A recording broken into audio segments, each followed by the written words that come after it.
2012 সালের কেরালার কল্যাণ জেলার কুরুভল্লুর গ্রামের বাসিন্দা স্যাম ও তার স্ত্রী সোফিয়া অস্ট্রেলিয়ার মেলবর্নে থাকত। স্যাম সেখানে ইউএ এক্সচেঞ্জ অফিসে কাজ করত ও তাদের 7 বছরের একটি ছেলে ছিল। স্যাম প্রতি বছর ছুটিতে কেরালার তার নিজের বাড়িতে ঘুরতে আসত। এরকমই 2015 সালে অক্টোবর মাসে ছুটি নিয়ে স্যাম ও তার স্ত্রী সোফিয়া তাদের ছেলেকে সঙ্গে নিয়ে তিনজন মিলে তার নিজের গ্রামের বাড়িতে কেরালায় ঘুরতে আসে। এইবার স্যাম বাড়িতে ঘুরতে এসে তার বাবাকে একটি অদ্ভুত ও ভয়ানক কথা বলে। সে তার বাবাকে জানায় এবার হয়তো অস্ট্রেলিয়ায় ফিরে গেলে আর তার বেঁচে ফিরে আসা হবে না, কফিন বন্দি করে তাকে নিয়ে আসতে হবে। ও স্যাম তার বাবা মাকে একটা অনুরোধ করে যেন তাকে তার দাদুর পাশেই কবর দেয়া হয়। যাই হোক, ছুটি শেষ করে 11ই অক্টোবর স্যাম তাদের পরিবারকে নিয়ে অস্ট্রেলিয়ায় ফিরে যায়। তারপর অস্ট্রেলিয়ায় ফিরে যাওয়ার 3 দিনের মধ্যে স্যাম মারা যায় এবং যেমনটি সে বলেছিল ঠিক তেমনই একটি কফিনে করে তাকে তার দেহ ও কেরালায় ফিরিয়ে নিয়ে আসা হয়। এই দৃশ্য দেখে স্যামের বাবা মা তো শোকে পুরো পাগল হয়ে গেছিল। সবাই ভেবেছিল স্যামের মৃত্যু হার্ট অ্যাটাকের কারণে হয়েছে এবং স্যামের কথা মতন তাকে তার দাদুর পাশে কবর দেয়া হয়। এরপর স্যামের স্ত্রী কিছুদিন কেরালায় থাকার পরে সে তার ছেলেকে এবং তার বোনকে নিয়ে অস্ট্রেলিয়ার মেলবর্নে চলে আসে। আর এই দিকে তো স্যামের বাবা মা পুরোপুরি ভেঙে পড়ে, তাদের জীবনে যেন কোনো আনন্দই ছিল না। কিন্তু হঠাৎ স্যামের মৃত্যুর প্রায় 10 মাস পরে তার বাবা মার কাছে একটা অস্ট্রেলিয়া থেকে একটি ফোন আসে অস্ট্রেলিয়ার পুলিশ, এবং তারা জানায় স্যামের মৃত্যু হার্ট অ্যাটাকের কারণে হয়নি, তাকে হত্যা করা হয়েছে। এই কথা শুনে তার বাবা মা তো আরও বড় ধাক্কা পায়। তারা এই কথা বিশ্বাসই করতে পারছিল না। পুলিশ জানায় 13ই অক্টোবর রাতে স্যাম ও সোফিয়া একসাথে রাতের খাবার খায় এবং সকালে ঘুম থেকে উঠে দেখে সোফিয়া স্যামের মুখ থেকে ফেনা বেরোচ্ছে ও তার শরীর পুরো ঠান্ডা হয়ে গেছে, তার হাত পাও পুরো সাদা হয়ে গেছে। সোফিয়া তখনই তার বোন সোনিয়া এবং তার সোফিয়ার এক বন্ধুকে ফোন করে বাড়িতে ডাকে ও তারা যখন স্যামের বাড়িতে আসে তখন তারা দেখে স্যামের শরীর পুরো শক্ত হয়ে গেছে। কিছু সময় পর পুলিশও সেইখানে প্রাথমিক তদন্ত করতে আসে এবং তারা প্রাথমিক ধারণা করে যে ঘুমের মধ্যে হয়তো তার হার্ট অ্যাটাক হয়েছে। এই ঘটনা সোফিয়ার কাছে এক দুঃস্বপ্নের মতন ছিল ও তাদের একমাত্র ছেলে মাত্র 7 বছর বয়সে তার বাবাকে হারালো। এরপর পুলিশ তদন্ত চালিয়ে যেতে থাকে এবং ধীরে ধীরে প্রায় 9 মাস কেটে যায়। সোফিয়া প্রতিদিন তার স্যামের বাবা মার কাছে ফোন করত এবং তাদের সঙ্গে কথা বলতো এবং তাদেরকে সান্ত্বনা দিত। কিন্তু বেশ কিছুদিন হলো সোফিয়া স্যামের বাবা মার কাছে ফোন করা বন্ধ করে দিয়েছে। ফলে স্যামের বাবা মাও খুব চিন্তায় পড়ে যায়, তাদের মনে নানান ধরনের চিন্তা ঘুরতে থাকে।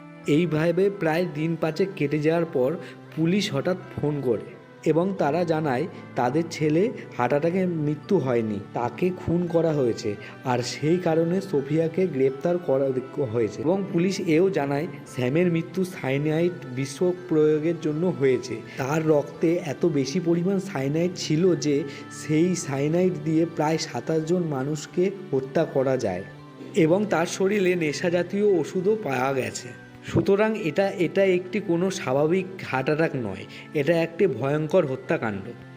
আর এই বিষয়গুলি দেখার পর পুলিশ সবার ফার্স্টে সোফিয়ার দিকেই আঙুল তোলে। কিন্তু সোফিয়া কি সত্যি স্যামের মৃত্যুর সঙ্গে জড়িত ছিল, নাকি তাকে ষড়যন্ত্র করে ফাঁসানো হচ্ছে? বন্ধুরা, অস্ট্রেলিয়ার পুলিশের তদন্ত পদ্ধতি একটু আলাদা। তারা যখন পিএম রিপোর্টে সাইনাইড ও নেশা জাতীয় দ্রব্যের ওষুধের তথ্য পায় তখন তারা সাথে সাথেই সোফিয়াকে গ্রেপ্তার করেনি, বরং সোফিয়ার কাছে এই তথ্যও গোপন রাখে। কারণ অনেক সময় দেখা যায় অপরাধী ধরা না পড়লে বা সন্দেহের বাইরে থাকলে স্বাভাবিক আচরণ করতে থাকে যাতে সে ধরা না পড়ে। কিন্তু যখন সে বুঝতে পারে সে পরিস্থিতি ঠান্ডা হয়ে গেছে তখন আবার ধীরে ধীরে নিজের রূপে ফিরে আসে। আর এই পরিকল্পনা করেই অস্ট্রেলিয়ার পুলিশ গোপনে নজরদারি চালায় ও তারা গোপনে কল রেকর্ড এবং কল ডিটেলস চেক করতে থাকে। আর এই নজরদারি প্রায় কয়েক মাস ধরে চলতে থাকে। তারপর স্যামের মৃত্যুর প্রায় 5 মাস পরে পুলিশের কাছে এমন এক তথ্য আসে যা পুরো ঘটনার মোড় ঘুরিয়ে দেয়। কারণ সোফিয়া স্যামের গাড়ি অন্য একজন ব্যক্তির নামে ট্রান্সফার করে এবং সোফিয়া সেই ব্যক্তির সাথে একটি জয়েন্ট ব্যাংক অ্যাকাউন্টও খোলে এবং স্যামের ব্যাংক অ্যাকাউন্ট থেকে সমস্ত টাকা সেই ব্যক্তির ব্যাংক অ্যাকাউন্টে ট্রান্সফার করে। তারপর পুলিশ সোফিয়াকে নজরদারি করে জানতে পারে সে কিছুদিন ধরে একজন ব্যক্তির সাথে প্রায়ই দেখা করছে। প্রথম তারা লুকিয়ে চুরিয়ে দেখা করত, কিন্তু এখন তারা সবার সামনেই দেখা করছে।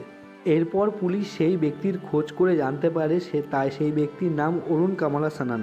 এখন প্রশ্ন হচ্ছে স্যাম ও সোফিয়ার মধ্যে অরুণ কামালাসানান কোথা থেকে আসলো, কী বা তাদের সম্পর্ক। বন্ধুরা, এটা জানতে হলে স্যাম ও সোফিয়ার অতীত জীবনে ফিরে যেতে হবে। 1981 সালে স্যামের জন্ম হয়। ছোটবেলা থেকেই স্যামের গানের প্রতি একটু আগ্রহ ছিল। একদিন স্যামের বাবা স্যামকে একটি চার্চে ঘুরতে নিয়ে যায়। এরপর সেইখানে স্যাম ওই চার্চের মিউজিক গ্রুপের সঙ্গে যুক্ত হয়ে যায়, আর সেখানেই স্যামের সোফিয়ার সঙ্গে দেখা হয় এবং তাদের সঙ্গে মেলামেশা কিছুদিন করতে করতে তাদের মধ্যে খুব ভালো বন্ধুত্বও হয়। এরপর স্যাম একদিন সোফিয়াকে তার বাবার সঙ্গে দেখা করায় এবং স্যাম তার বাবাকে বলে সে সোফিয়াকে বিয়ে করতে চায়, কিন্তু তার বাবার এই বিয়েতে মত ছিল না। তার বাবা বলে সোফিয়া তার জন্য উপযুক্ত নয়। এরপর স্যাম তামিলনাড়ুতে চলে যায় MBA পড়ার জন্য, আর সোফিয়া মহাত্মা গান্ধী ইনস্টিটিউটে MSc ইলেকট্রনিক কোর্সে ভর্তি হয়, আর সেইখানেই সোফিয়ার অরুণের সাথে দেখা হয়। তারপরে প্রথমে তারা বন্ধু হয়, তারপরে ধীরে ধীরে একসঙ্গে সময় কাটাতে কাটাতে তাদের বন্ধুত্ব প্রেমে পরিণত হয়। আর সোফিয়া স্যাম ও অরুণ দুজনের সাথেই প্রেমের নাটক চালিয়ে যায়। আর তার কিছুদিন পরে সোফিয়া ও অরুণ একে অপরের আরও ঘনিষ্ঠ হয়ে পড়ে এবং তাদের মধ্যে এরপর 2005 সালে স্যাম মাস্টার্স শেষ করে একটি চাকরি পেয়ে যায়। এরপর 2008 সালে স্যাম সোফিয়াকে বিয়ের প্রস্তাব দেয়। সে এও জানায় সে ওমেনে একটি অফিসে চাকরি পেয়েছে। সব কিছু শুনে সোফিয়াও বিয়েতে রাজি হয়ে যায়। তারপর 2008 সালে স্যাম সোফিয়াকে খ্রিস্টান মতে বিয়ে করে এবং 1 বছর পর তাদের একটি পুত্র সন্তান হয়। সোফিয়া তখন ব্যাঙ্গালোরের একটি অফিসে কাজ করত, আর স্যাম ওমেনের একটি অফিসে কর্মরত ছিল। বাইরে থেকে তাদের জীবন সুখের ও স্বাভাবিক মনে হলেও সোফিয়া এখনও অরুণকে ভুলতে পারেনি। তারপর সোফিয়া একদিন অরুণকে ফোন করে হোটেলে দেখা করতে বলে এবং আবার তারা শারীরিক সম্পর্কে জড়িয়ে পড়ে এবং অরুণ সোফিয়াকে জানায় 2 বছর পরে তাদের কোম্পানি অস্ট্রেলিয়াতে মেলবোর্নে তাকে চাকরি পাইয়ে দেবে। এরপর আর হয়তো আমরা একসঙ্গে থাকতে পারবো না। এর কিছুদিন পর অরুণও অন্য একটি মেয়েকে বিয়ে করে নেয়, আর সোফিয়াকেও এটা মেনে নিতে হয়েছিল।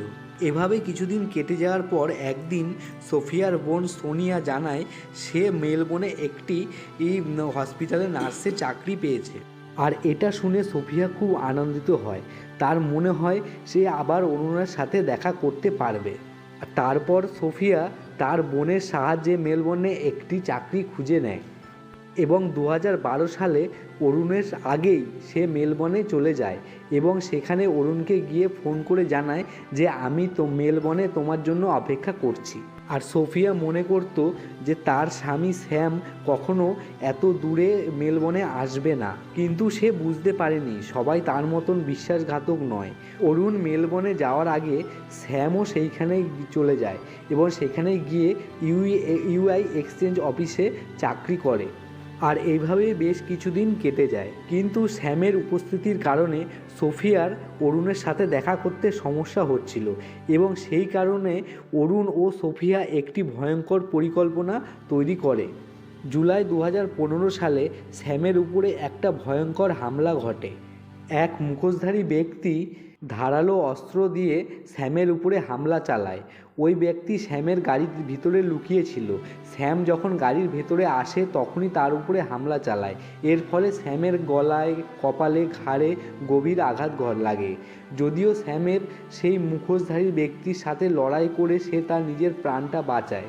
পরে পুলিশ তদন্ত করে জানতে পারে ওই দিন অরুণও তার কাজে ওখানে যায়নি এবং পুলিশের ধারণা করে এই জন্য ও একমাত্র অরুণই দায়ী। অরুণ আর সোফিয়া দুজন মিলেই হয়তো এই কাজটা করিয়েছে।